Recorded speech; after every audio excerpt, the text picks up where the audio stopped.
ஒரு விஷயம் ஒன்று உங்ககிட்ட சொல்கிறேன், கரெக்டாக இருக்கான்னு பாருங்கள்.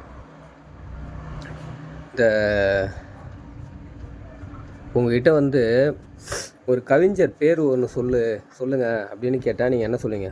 ஒரு கவிஞர் இந்த கவிதைலாம் எழுதுவாங்கள்ல, அந்த மாதிரி ஒருத்தர் பேரை கேட்டால், நீங்கள் ஒரு 2-3 பேரை கேட்டான்னு வச்சிங்களேன், நீங்கள் என்ன சொல்லுவீங்க?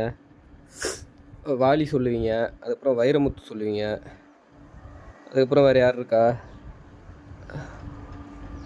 நான் முத்துக்குமார், அவரும் ஒரு பாடலாசிரியர், ஒரு கவிஞர் மாதிரி தான். அப்புறம் இன்னும் நிறையா பேர் இருக்காங்க கவிஞர்லாம். ஆனால் நான் என்ன சொல்ல வரேன்னா, உங்களுக்கு கவிஞருன்றவங்க இவங்க மட்டும் கிடையாது, நம்ம பக்கத்தில் நம்ம கூடவே இருப்பாங்க.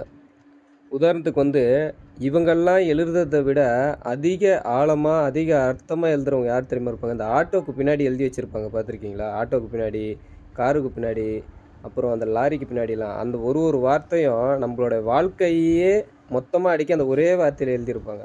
அவ்வளோ பெரிய கவிஞர்லாம் இருக்காங்க நம்ம பக்கத்துலேயே. இதை நான் ஏன் சொல்கிறேன் அப்படின்னா, அதாவது வைரம் மண்ணில் பொதிஞ்சு தான் இருக்கும். அந்த மாதிரி பெரிய வைரங்கள் எல்லாம் நம்ம பக்கத்துலேயே இருக்கும். அந்த வைரங்கள் அடையாளம் தெரியாது நிறையா பேருக்கு. நம்ம அந்த வைரங்களை வெளியே எடுத்து காட்டவும் தெரியாது.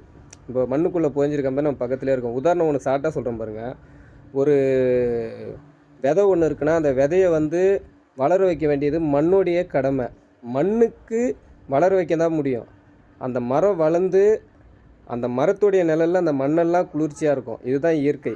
ஓகேவா? இதை எதுக்கு நான் அவங்க சொல்கிறேன்னா, நீங்கள் 10 பேர் 20 பேர் 30 பேர் ஃப்ரெண்டாக இருப்பீங்க. உங்களுக்குள்ளே இந்த விதை மாரி, இந்த வைரங்கள் மாதிரி சில பேர் புதைஞ்சிருப்பாங்க. அவங்களுக்கு நிறைய ஆர்வங்கள் இருக்கலாம்.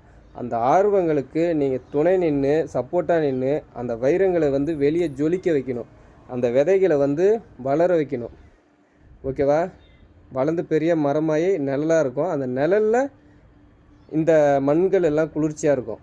ஓகேவா? இதோட அர்த்தம் உங்களுக்கு புரியும்னு நினைக்கிறேன்.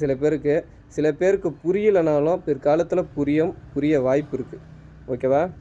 நம்மளுடைய வளர்ச்சிக்கு நம்ம தான் உதவியாக இருக்கணும். நம்ம கூட நிற்கிறவங்கெல்லாம் துணையாக இருக்கணும். ஓகே, பார்ப்போம் எத்தனை பேர் வளர்கிறாங்கன்னு.